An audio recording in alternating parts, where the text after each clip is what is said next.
Yeah, hi guys. Good evening, everyone. Hello, all. Can we switch on the videos if you guys don't mind, so we can have a proper interaction and a lecture at the same time? Yes, Aksh, Chirag, Pritesh, Gautam.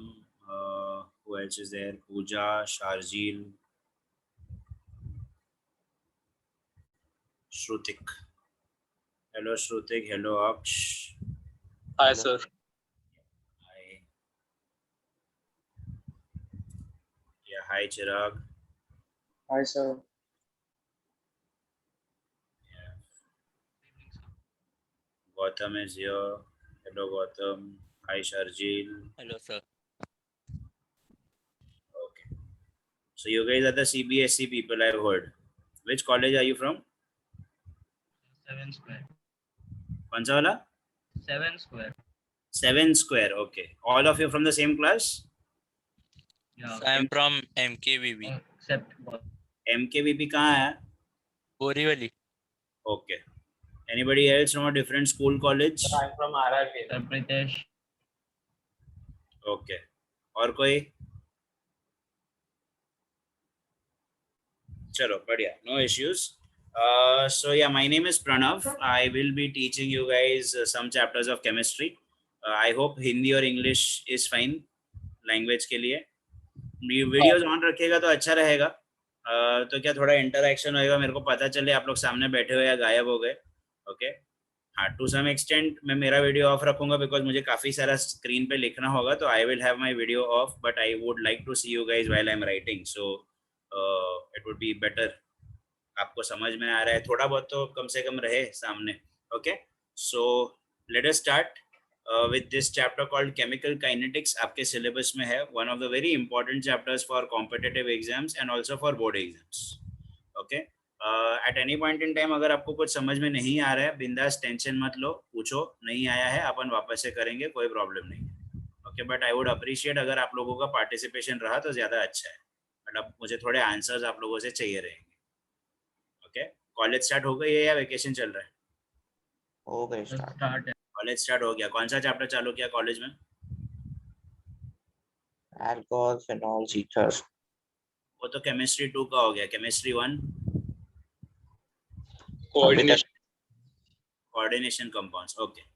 Now that is not my chapter, so I won't speak much about it.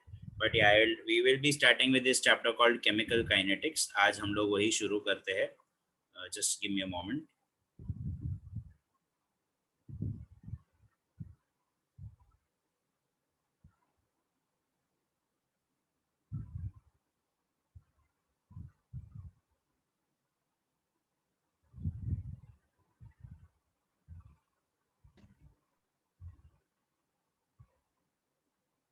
Here we go.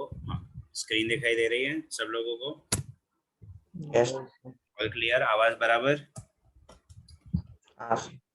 चलो बढ़िया. फिर शुरू करते हैं. All the best to you, all the best to me. By the way, just before we start, one more thing is, please एक अलग से notebook बनाइएगा मेरे चैप्टर्स के लिए. चैप्टर्स थोड़े मेरे ज़्यादा है, उसमें न्यूमेरिकल्स और कंटेंट, डेरिवेशन, थियरी बहुत कुछ है. ओके. तो प्लीज़ एक सेपरेट नोटबुक बनाइएगा. So whenever we start a lecture in the classroom, मुझे एक मेरी बुक अलग से चाहिए. फिर केमिस्ट्री बाय प्रणव सर, उसमें प्लीज़ कोई और चैप्टर या कोई और सब्जेक्ट ना हो, एक सेपरेट बुक अलग से बने तो ज़्यादा अच्छा रहेगा. ओके. सो या let's go for this chapter called chemical kinetics. अब केमिकल काइनेटिक्स ये चैप्टर का जो नाम है, इसको मैं दो पार्ट्स में डिवाइड कर देता हूँ. One is kinetics, the other is chemical. Chemical here is nothing but reaction. Okay. और काइनेटिक्स अपन फिजिक्स की भाषा में we know kinetic is basically something related to motion. बराबर है. काइनेटिक मतलब मूवमेंट को रहता है ना, काइनेटिक एनर्जी. ओके. सो यहाँ पर काइनेटिक मतलब स्पीड की बात चल रही है. स्पीड और इन अदर वर्ड्स रेट. तो ये जो चैप्टर है, ये चैप्टर का जो प्राइमरी कॉन्सेप्ट है, that is rate of a chemical reaction. Okay. This is the main, this is the name of the chapter और ये कॉन्सेप्ट है. Okay. Rate of a chemical reaction. तो अगर मैं इस चैप्टर का डेफिनेशन बताने की बात करूँ या डेफिनेशन की बात करूँ, so the definition is something like this. क्या है chemical kinetics? So chemical kinetics is a branch of physical chemistry that deals with three parameters. One is the rate of reaction, one is the mechanism of reaction, and the other is the factors affecting rate of reaction. Okay, these are the three things जो हम लोग chemical kinetics में पढ़ने वाले हैं. Public videos off हो गए वापस से, मैं बंद कर देगा, टेंशन नहीं है मेरे को. प्यार से बोल रहा हूँ, वीडियो ऑन रखो, बात करने को होएगा. मेरे को तुम लोग पे नजर नहीं लैग रखनी. हो रहा है मेरा इंटरनेट हाँ, थोड़ा एकाध समझ में आया. मेरे को तुम लोग पे कोई नजर नहीं रखनी है. मेरे को तुम लोग को सिर्फ बात करना है इसलिए, वरना क्या फिर बाद में ऐसा हो जाएगा कि मैं सिर्फ स्क्रीन के सामने बोले जा रहा हूँ यार. फिर मेरे को भी बोर होएगा, मजा नहीं आएगा सिखाने में. ओके, सो या डेफिनेशन ऑफ केमिकल काइनेटिक्स वापस से. It is a branch of physical chemistry that deals with three parameters. पहला क्या है, रेट ऑफ रिएक्शन. दूसरा क्या है, मैकेनिज्म. और तीसरा क्या है, factors affecting rate of reaction. कि क्या क्या चीज़ों की वजह से रेट ऑफ रिएक्शन कम हो सकता है या बढ़ सकता है. ओके, ये तीन अपने प्राइमरी पैरामीटर्स है पूरे चैप्टर, और कुछ नहीं है. अलग अलग डेरिवेशन देखेंगे, अलग अलग थियरी देखेंगे, सब कुछ घूम फिर के ये तीन के आसपास ही मिलेगा. ओके, सो पहले जरा डेफिनेशन और चैप्टर का नाम लिख लो, फिर अपन नेक्स्ट स्लाइड देखते हैं. एक मिनट सर. हाँ, नोटबुक वोटबुक लेकर आ जाओ अच्छे से. As I have said, please prefer if you have a separate notebook for my topics.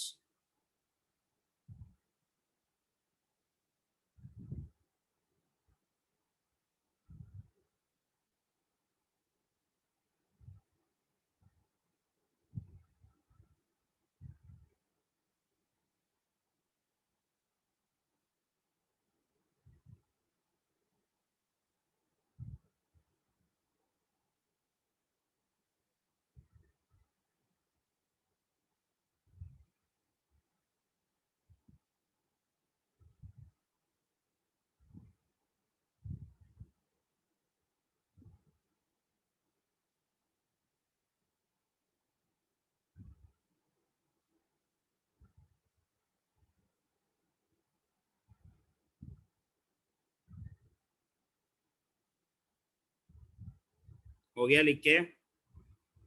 नहीं सर, एक सेकेंड. Okay,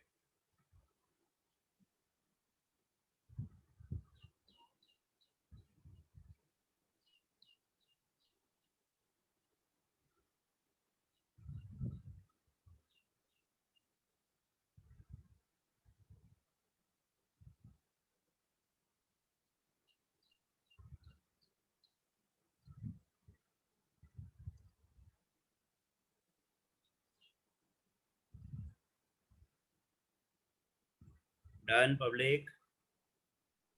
Yes. चले आगे.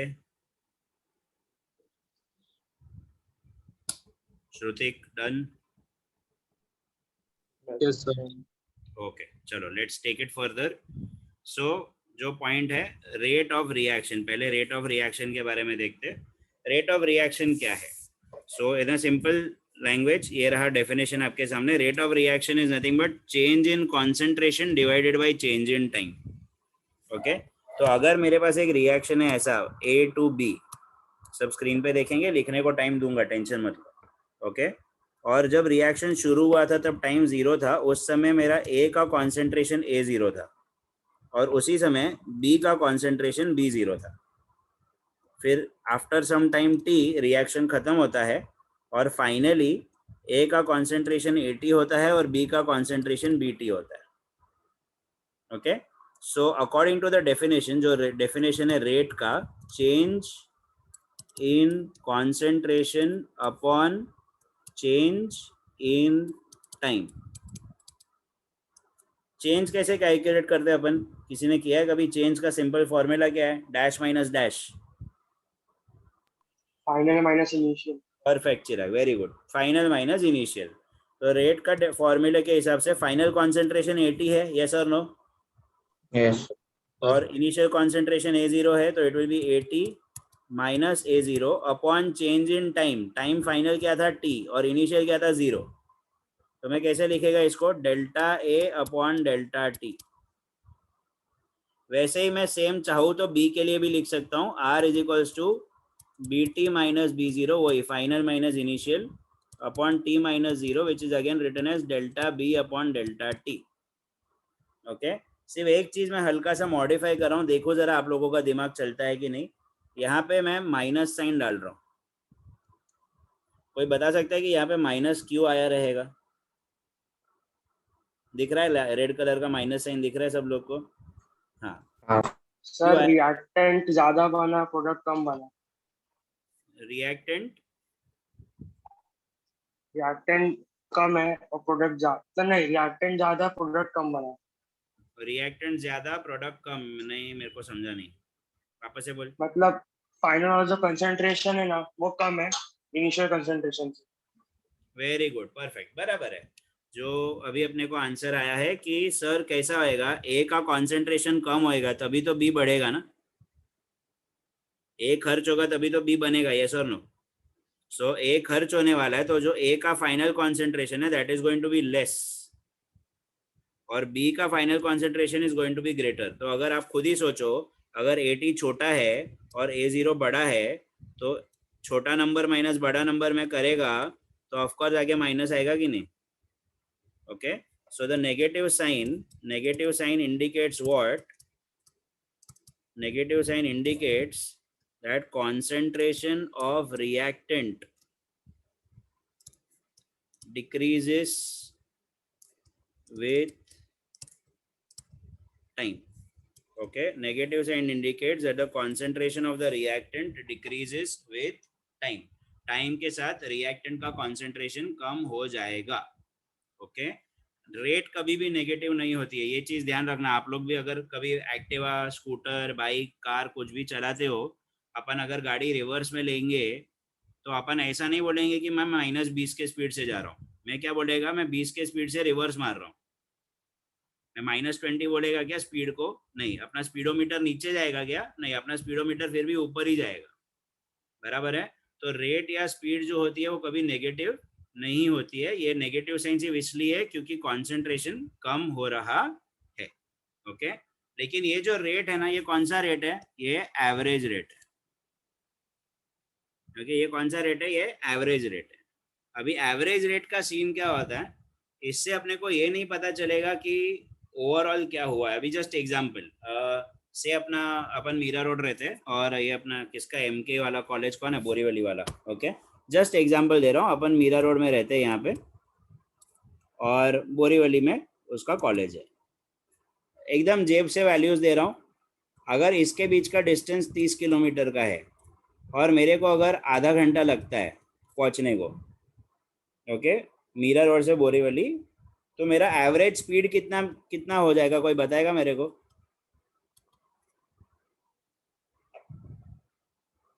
तीस किलोमीटर आधा घंटा, तो एवरेज स्पीड कितना रहेगा मेरा? How do you calculate speed? School में सिखाया था।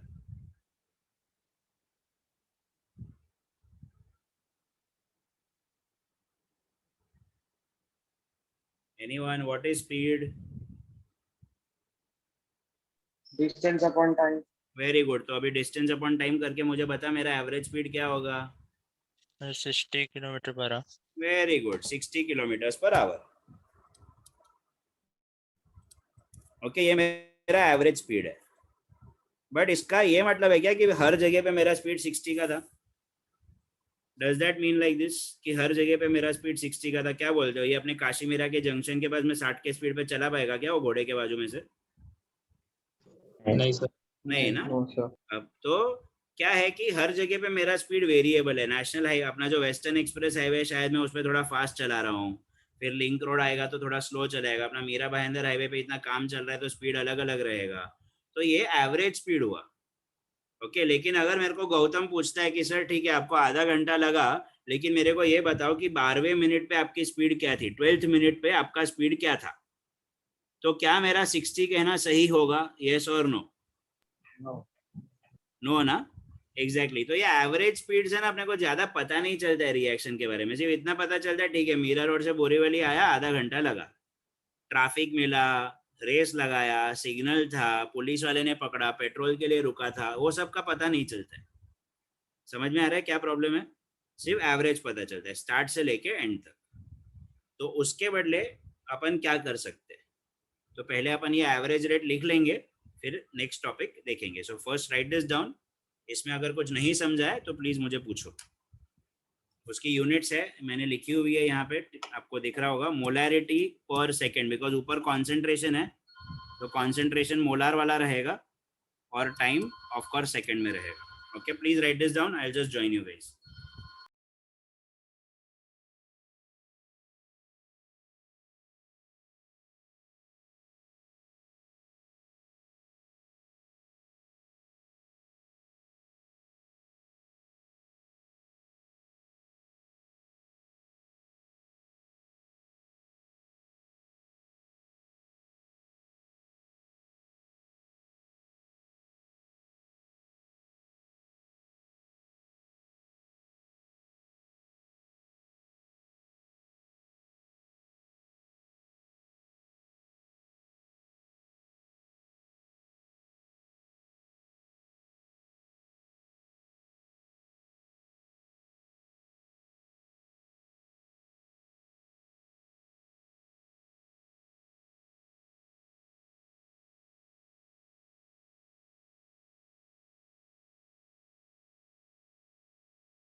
Yeah guys, sorry, I hope you are done writing. Yes. Okay. Public, इसमें कुछ प्रॉब्लम, किसी को कुछ नहीं समझा हो ऐसा?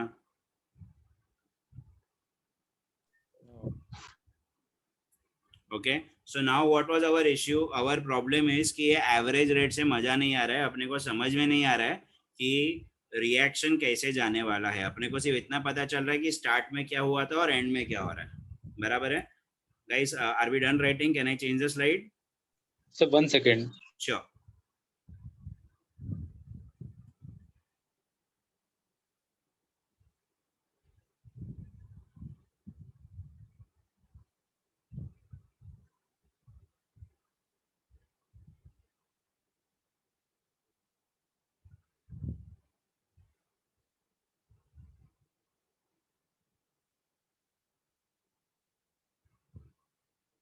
Done? Okay, just a moment guys, sorry, I'm getting a call. I'll just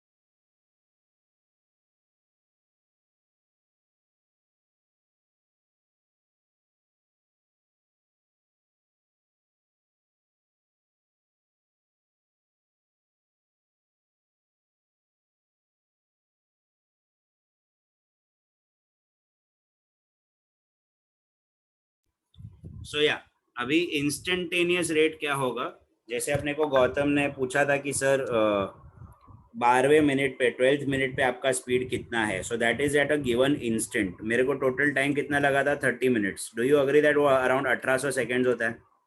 okay, 30 minute मतलब 1800 सेकेंड होता है.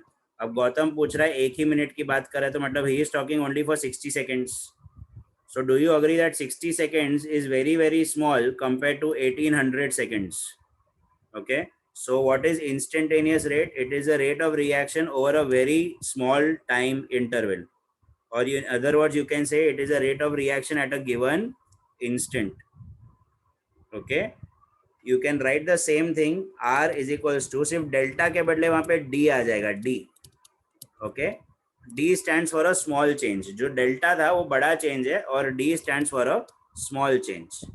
You can write it this way, R is equals to dA by dt, or you can write it as dB by dt. This is the formula for instantaneous rate of the reaction.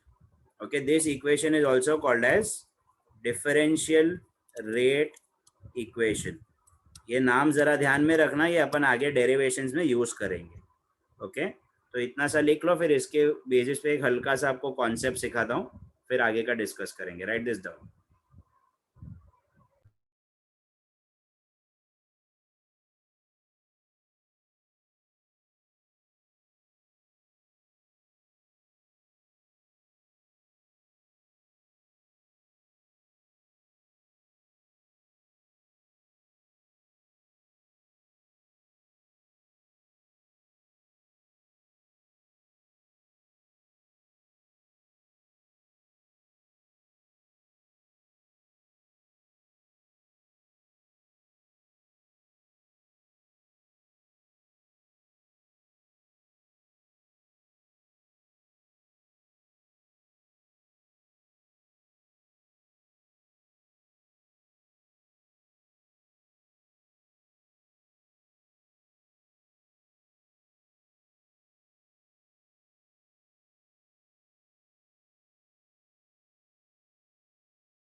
Yeah guys, done.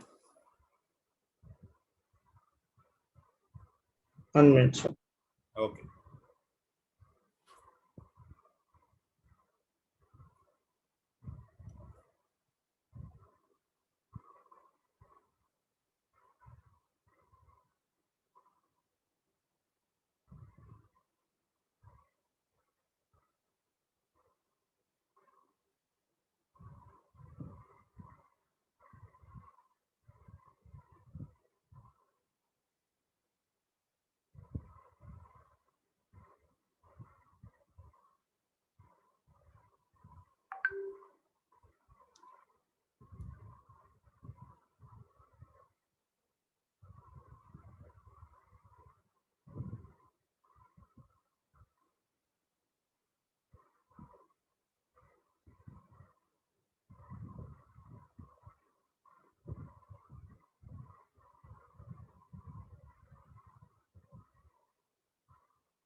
Guys, done. Yes, sir. Okay, तो देखो ये जो differential rate है, अभी अगर मैं same reaction consider करूँ A to B वाला, ओके, तो ये दोनों इक्वल क्यों है पता है? ये दोनों को देखो मैंने इक्वल रखा है कि जितना A खर्च हो रहा है उतना ही B बन रहा है. ये दोनों इक्वल इसलिए है क्योंकि दोनों का कोएफिशिएंट सेम है. 1 मोल ऑफ A खर्च होगा तो 1 मोल ऑफ B बनेगा, इसलिए उनका रेट सेम जा रहा है, तो कोई प्रॉब्लम नहीं आ रहा. लेकिन अगर कोएफिशिएंट्स अलग अलग हुए, ओके, अगर कोएफिशिएंट्स मतलब अगर ऐसा रिएक्शन हुआ 1 mole of A 2 moles of B gives you 3 moles of C and 4 moles of D, अगर ऐसा हुआ तो फिर क्या हो जाएगा? देखो यहाँ पे 1 मोल खर्च हो रहा है तो इसके 2 खर्च हो रहे हैं, और इसके 2 खर्च होने पे इसके 3 बन रहे हैं और इसके 4 बन रहे हैं. तो ये जो डिफरेंशियल रेट इक्वेशन है उसको कैसे कैलकुलेट करेंगे बताए? Then it is given like this. Just आप ही मुझे बताओ, इसके अगर 10 खर्च हो रहे हैं, इसके 20 खर्च हो रहे हैं, और सामने इसके 30 बन रहे हैं और इसके 40 बन रहे हैं, तो 40 divided by what will give me 10? 40 divided by what will give me 10? 4 ना. 4, 30 divided by what will give me 10? 3. 3, Divided by what will give me 10? 20/2 ना। हाँ अभी देखो जो फर्स्ट वाला है ए वाला, ए का कोएफिशिएंट तो 1 है, उसको कोई प्रॉब्लम नहीं है, बराबर है, लेकिन उसका वैल्यू कितना है, 10 का है। तो अगर अपने को सारे लोगों को इक्वल करना है, ओके, सारे लोगों को इक्वल करना है, इधर D B by D T भी डालना है, लेकिन बी का रेट 20 का है, तो 20 को अगर 10 करना है तो मुझे क्या करना पड़ेगा, 1/2 डिवाइड करना पड़ेगा। तो अभी डू यू अग्री दैट ये भी 10 हो जाएगा, येस और नो? यस वैसे ही same D C by D T, उसको मैं क्या डिवाइड करूँ, 3, ये भी 10 हो जाएगा। और वैसे ही same D D by D T, उसको भी मैं 4 से डिवाइड करूंगा, ये भी 10 हो जाएगा। तो जब भी ध्यान रखने का कि अगर आपके कोएफिशिएंट्स अलग अलग है ना, तो आपको कोएफिशिएंट से डिवाइड करना पड़ेगा, तब जाके पूरा रेट जो है वो इक्वल होगा। Alright, this is called as the rate of reaction, this is called as a rate of reaction. Okay, please write this example. फिर एक ग्राफ बनाता हूँ फॉर इंस्टेंटेनियस रेट, वो ग्राफ से भी अपने को कैलकुलेट करने को होना चाहिए। सर हाँ बेटा बोलो। सर वो -1/2, सॉरी, वो -1/2 है ना? हाँ -1/2, ये माइनस है, सर -1/2। हाँ बोलो। 3 और 4 में क्यों नहीं है? क्योंकि वो बन रहे हैं ना, सी और डी जो है वो प्रोडक्ट है ना, हाँ सर। प्रोडक्ट इंक्रीज होता है इसलिए पॉजिटिव है, रिएक्टेंट डिक्रीज होता है इसलिए नेगेटिव है। Okay sir. Okay,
done guys writing.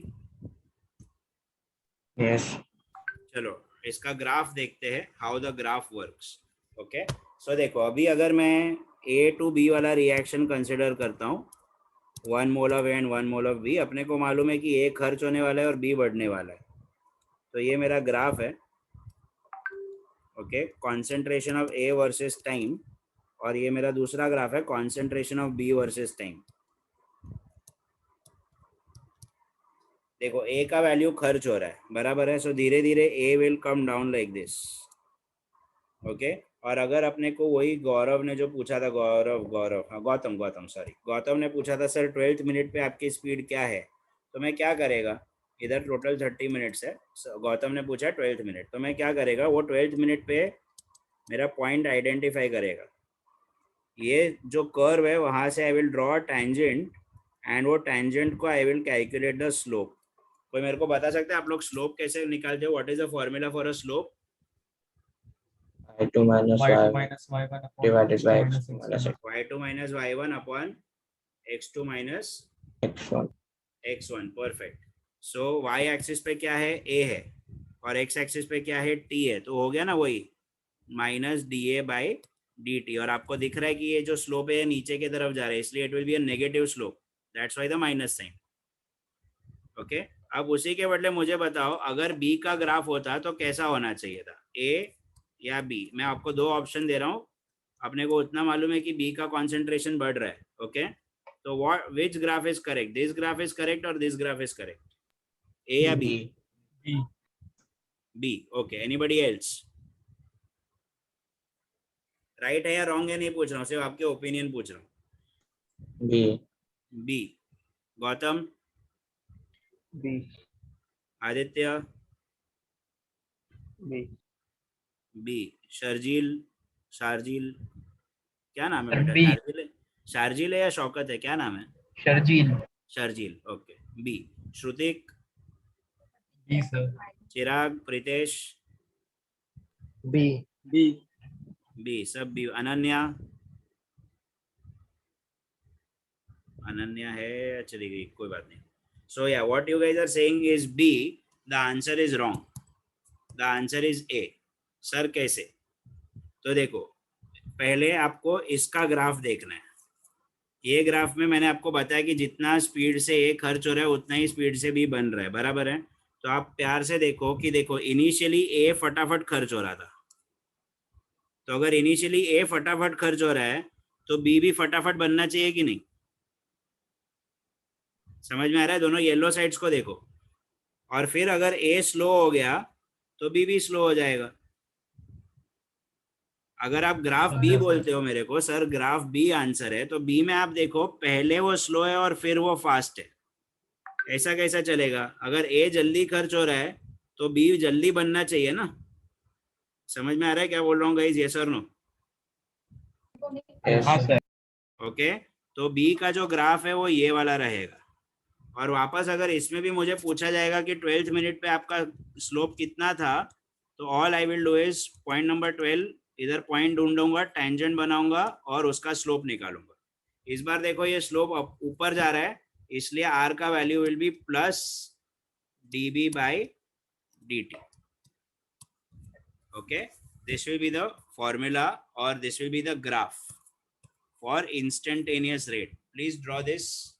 आप लोगों के कैमरे वापस बंद हो गए हैं।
Done writing?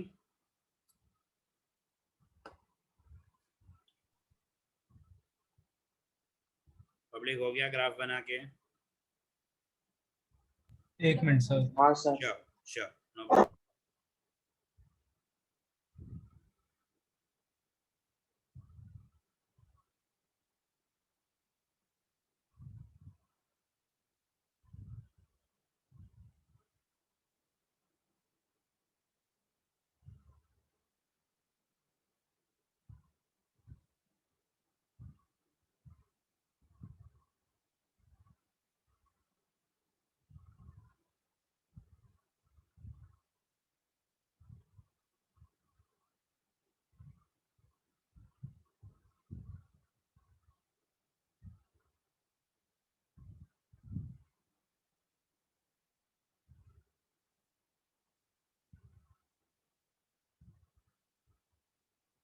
Guys done?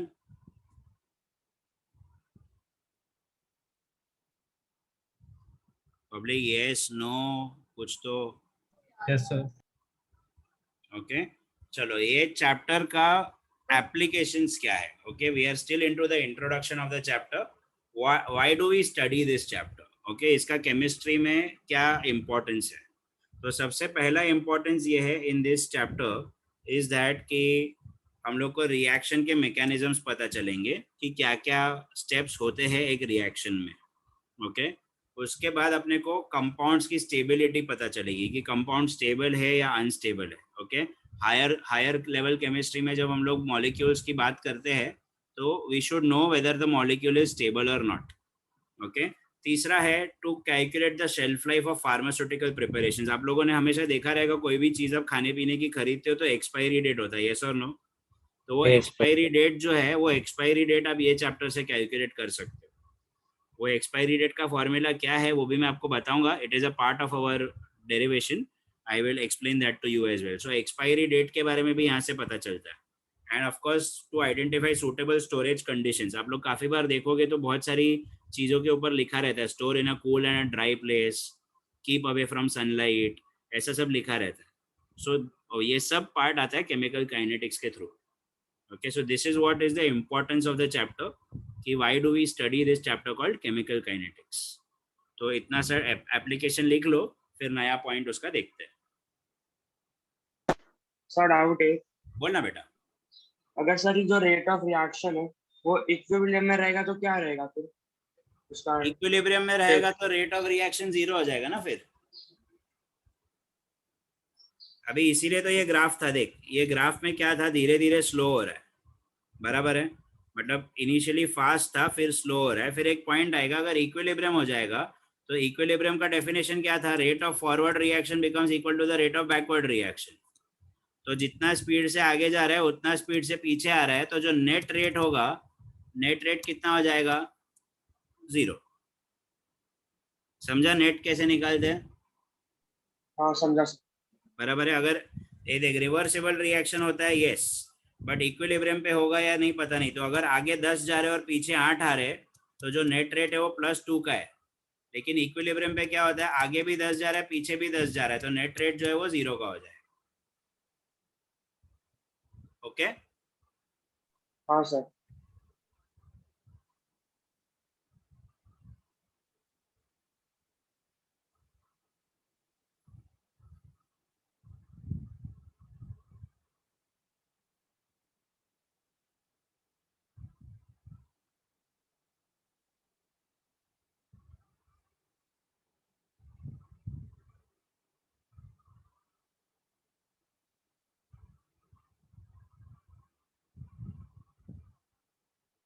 चलो गाइस डन राइटिंग. एक मिनट सर.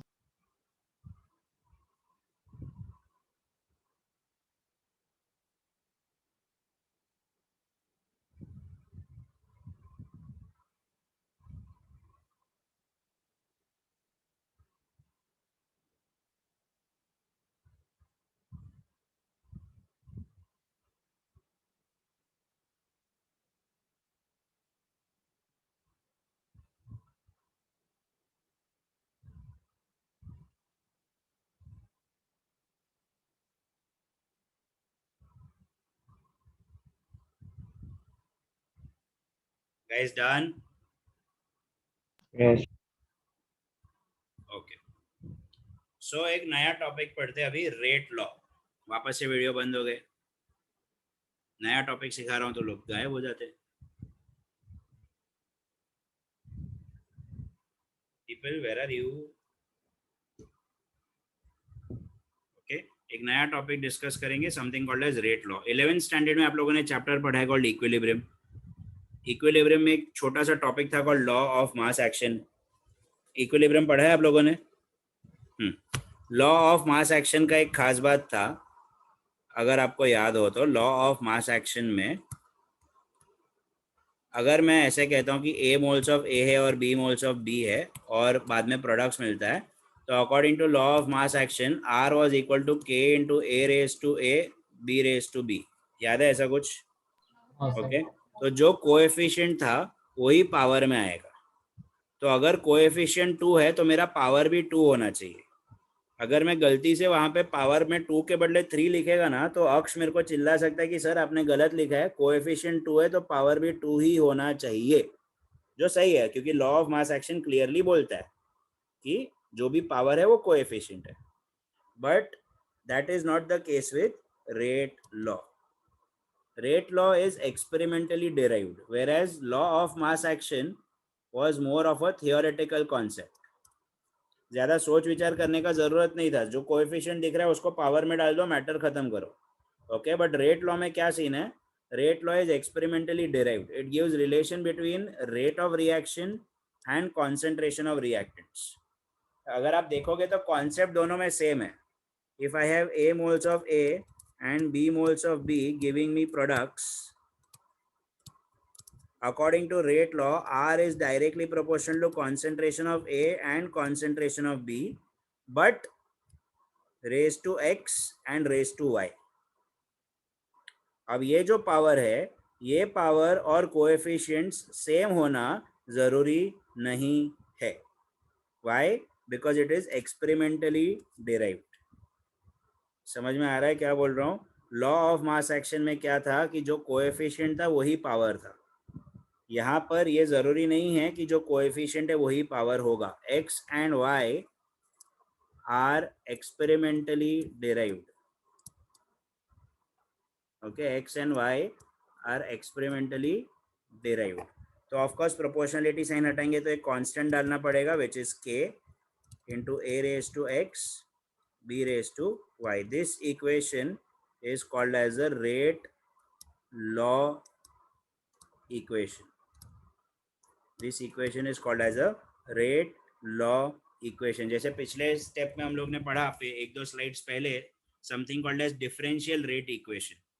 Okay, यहाँ पर this is called as a rate law equation, and of course k is called as your rate constant. Okay, k is called as your rate constant. Please write this down. What is the rate law?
We done?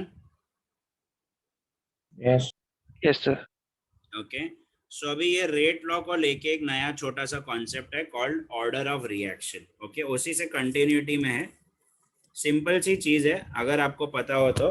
Rate law अपन ने क्या लिखा? R is equals to K into A raise to x B raise to y. 11th standard में आप लोगों ने वो chapter starting वाला पढ़ा था फिजिक्स में, समथिंग कॉल्ड सिग्निफिकेंट फिगर्स, और उसमें एक ऑर्डर ऑफ मैग्नीट्यूड करके था. ऑर्डर क्या था? पावर था ना, याद है ऐसा कुछ? जो पावर है उसी को ऑर्डर बोलते हैं.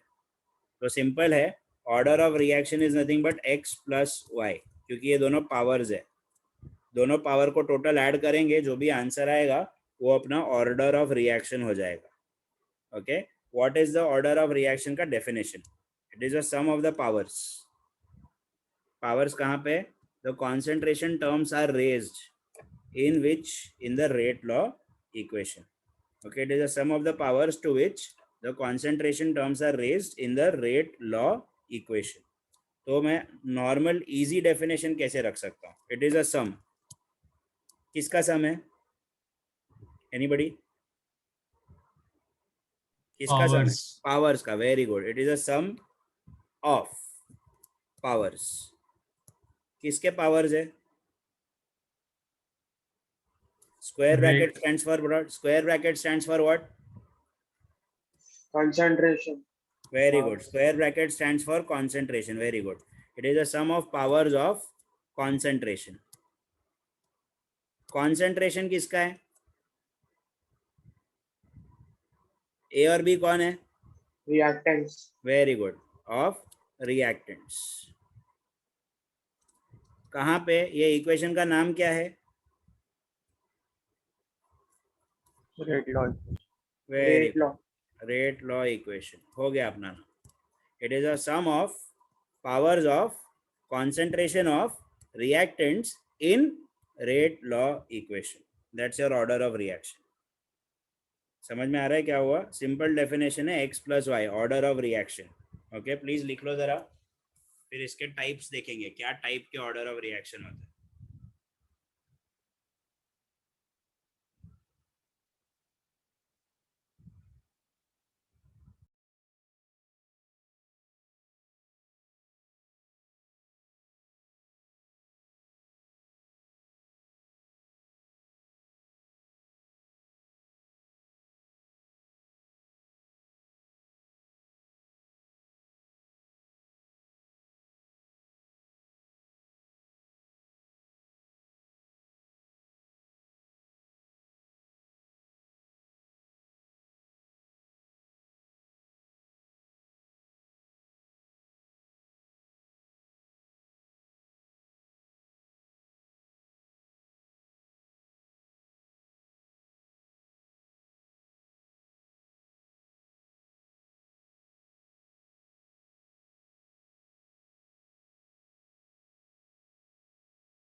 हाँ अनन्या इधर दिख रहा है. क्या वापस सिखाओ बेटा?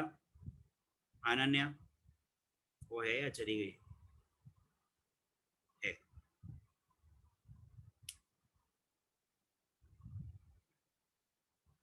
यही concept. Okay, so order of reaction. Order क्या होता है? 11th स्टैंडर्ड में we have studied something called as order of magnitude. Okay, तो एक नंबर होता था, नंबर के ऊपर जो पावर होता है n, that power is called as the order. तो बस वही है जो अपना यहाँ का पावर है, a रेज टू x और b रेज टू y, तो पावर है. Okay, so just for example आपको मैं एक 11th में जस्ट एग्जांपल के लिए बता रहा हूँ.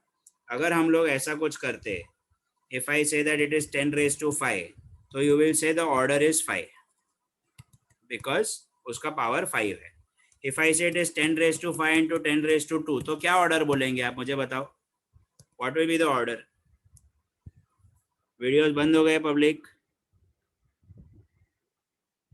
Yes Ananya, what will be the order? 7. श्रुतिक ने बोला है. चलो बढ़िया. 7 समझा. 7 क्यों आया? Because it will become 10 raised to 7 ना. बस, तो वही ऑर्डर है. So order is nothing but x plus y. Okay, so you have a raise to x and you have b raise to y.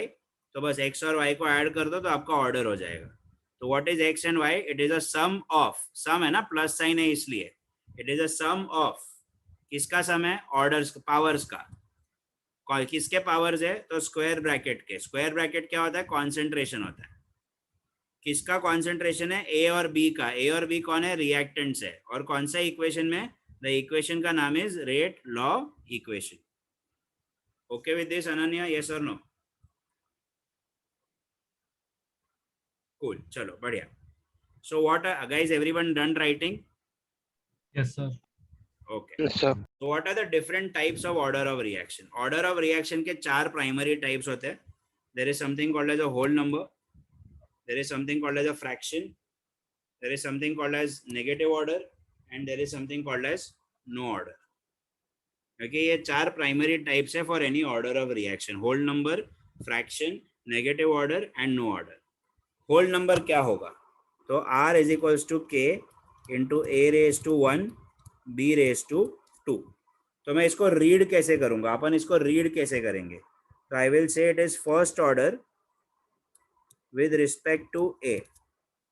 I will say it is second order with respect to B. B. Overall अगर A और B को साथ में consider किया तो दोनों का x plus Y कितना होगा, 3. Yes overall it is a third order reaction. समझ में आया कैसे रीड कर रहा हूँ उसको। वैसे ही सेम फ्रैक्शन में भी हो सकता है, I can have r is equals to k into a raised to 1 by 2 and b raised to 2 by 3. So I can say it is half order with respect to a. I can say it is 2 by 3 order with respect to b. कोई मुझे बता सकता है overall कितना हो रहा है,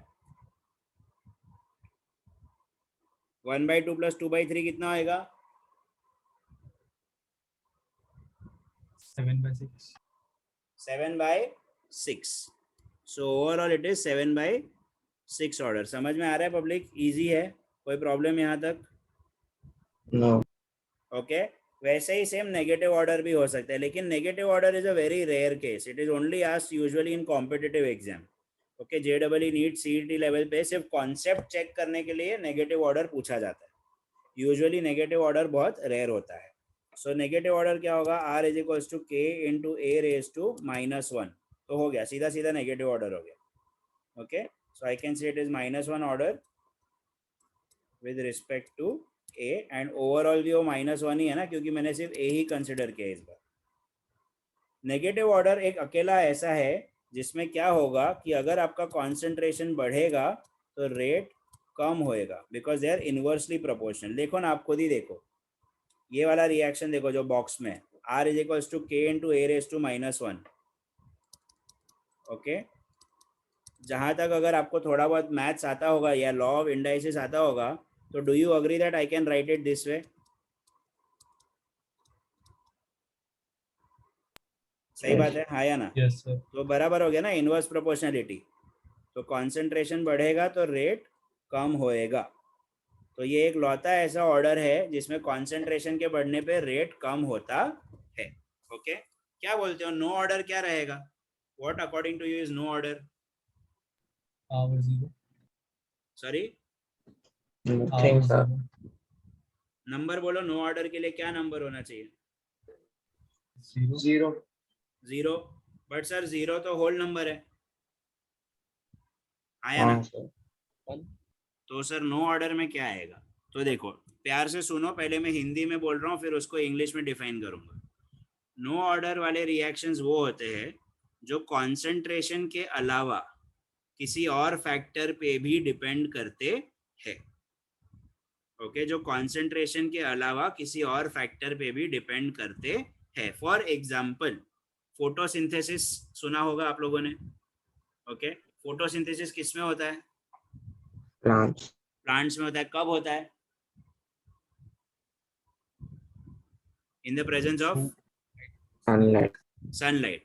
अभी आप जरा सोचो कि जो फोटोसिंथेसिस का रिएक्शन है, वो जो क्लोरोफिल से जो रिएक्शन होता है, वो जो पिगमेंट्स है और जो रिएक्टेंट्स है, वो तो प्लांट में पहले भी थे ना, सुबह को शाम को दोनों टाइम रहते, क्योंकि रिएक्शन तो प्लांट के अंदर हो रहा है, तो जो कंपोनेंट्स चाहिए वो तो प्लांट के अंदर है नहीं, है या नहीं,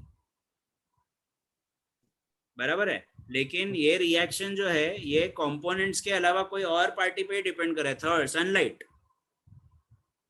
is sunlight a part of the reaction A or B? नहीं ना, it is not a part of the reaction, it is just a condition, it is not a part of the reaction. Because it is not a part of the reaction, it does not come under any order. समझ में आ रहा है मैं क्या बोल रहा हूँ, वापस से पहले हिंदी में बोलता हूँ कि ऐसा कोई रिएक्शन जो रिएक्टेंट्स के अलावा, जो रिएक्टेंट के कॉन्सेंट्रेशन के अलावा किसी और फैक्टर पे भी डिपेंड करता है, that comes under no order. A reaction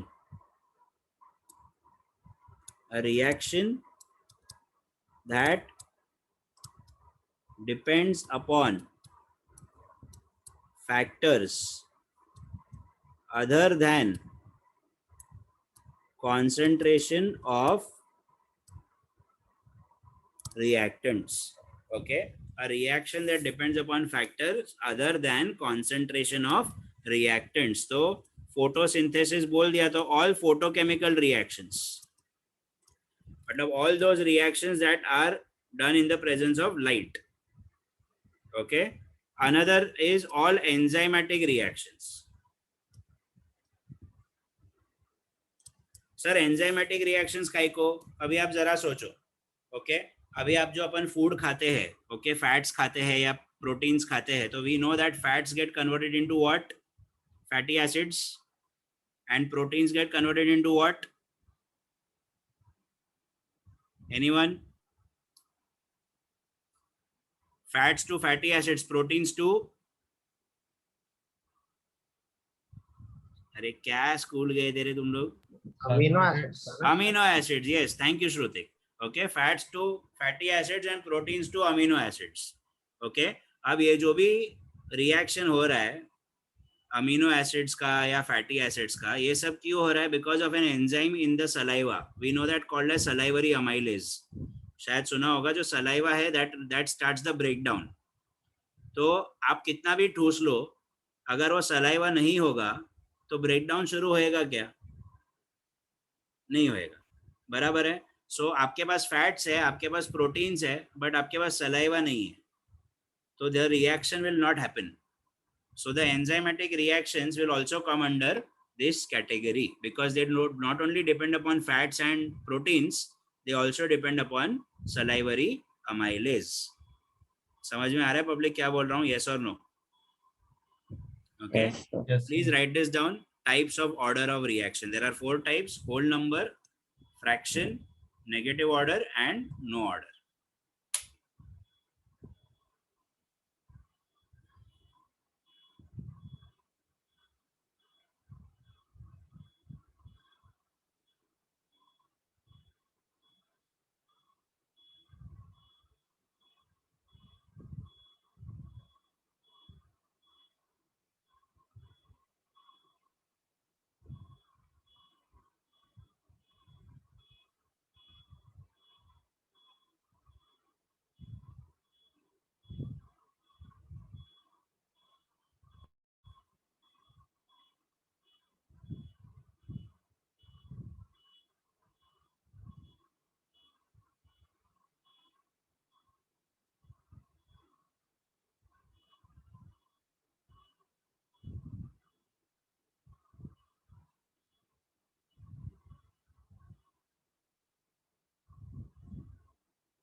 We done?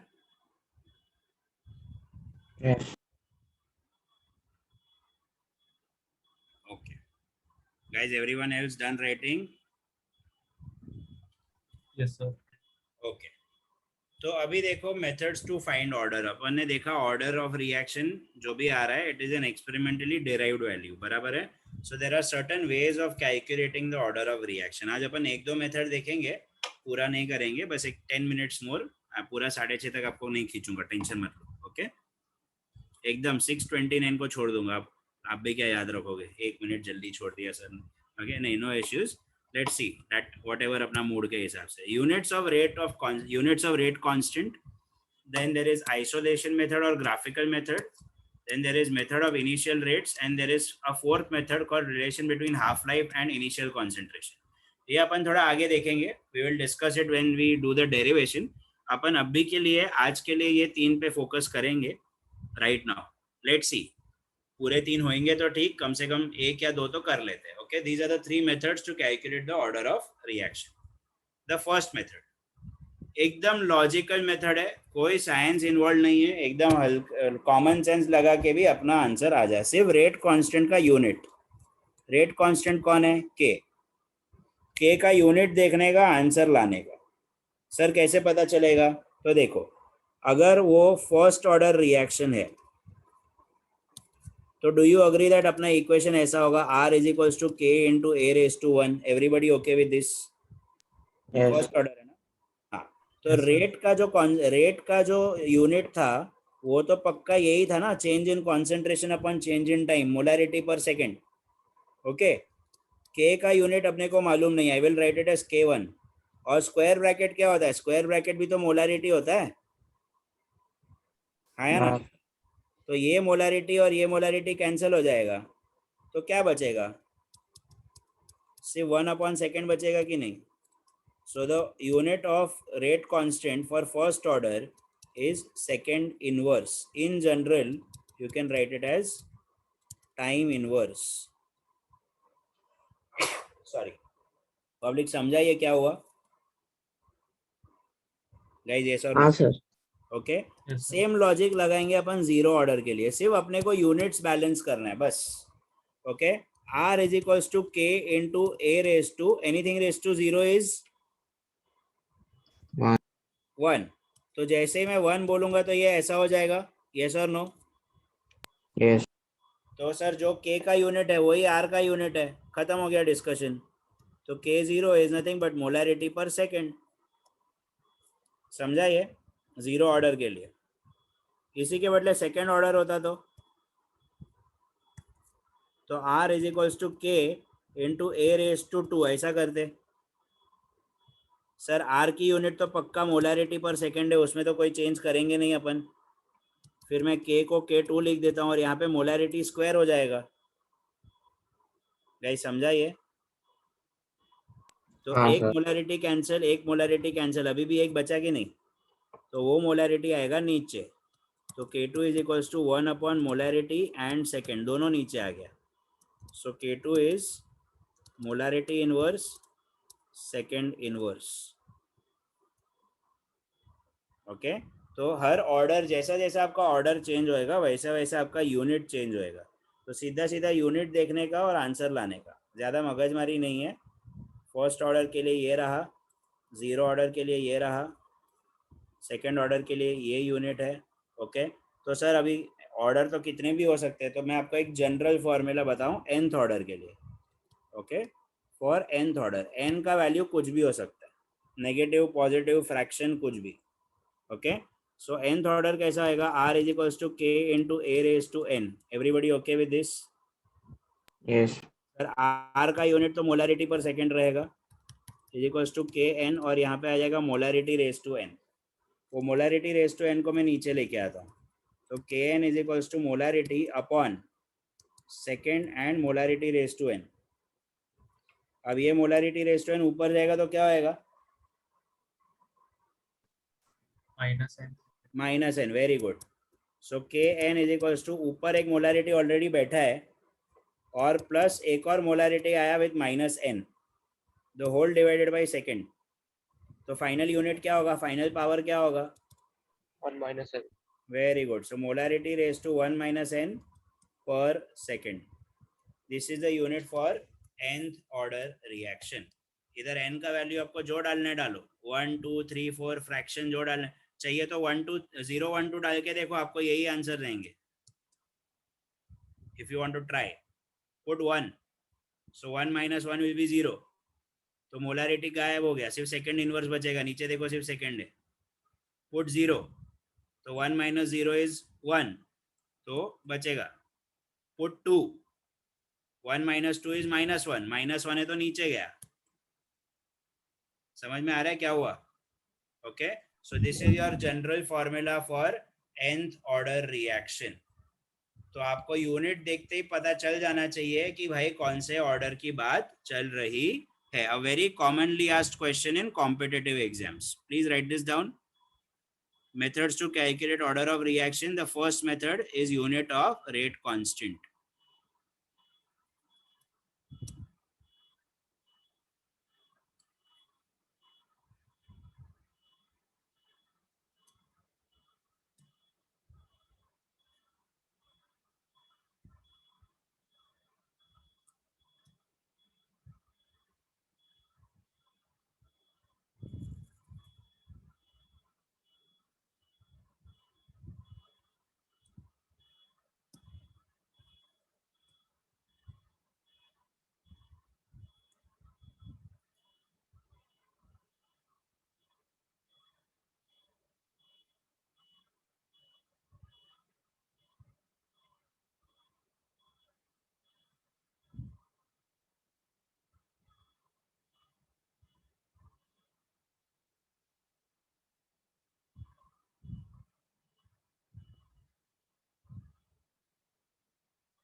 We done, guys? Yes. Okay. So next दो methods है, method of isolation method and graphical method and method of initial rates. ये अपन दोनों है ना अगले lecture में discuss करेंगे और उसके बाद एक दो derivations करेंगे. So for today what we'll do is first lecture है आज, ज़्यादा load नहीं लेते हुए वापस से प्लीज़ ज़रा वीडियोज ऑन कर दो, एक का ही वीडियो ऑन है. ओके.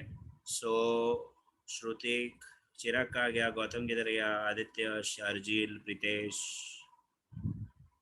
या सो आई होप आप लोगों को आज का जो भी किया है समझ में आया है. Okay. And please do one favour, आज लेक्चर ख़त्म होने के बाद जितना भी आज का अपना टॉपिक है एक बार प्यार से टेक्स्ट बुक से रीड कर लो. ओके. नहीं समझा अगले लेक्चर में पूछो, अपन बैठ के डिस्कस कर लेंगे, जो भी डाउट रहा अपन देख लेंगे. ओके. बट जब भी लेक्चर होता है make sure that you do reading on the same day itself. Immediately आपका वो काफ़ी हद तक मेमोराइज हो जाएगा. Alright. So let's stop here for today. If there are any doubts, you can stay back. If there are no doubts, you are free to leave the meeting from my end. Okay. चलो, thank you guys. Enjoy your Thank you, day. sir. मिलते. Bye. Thank you, sir. Bye, sir. Okay. Bye.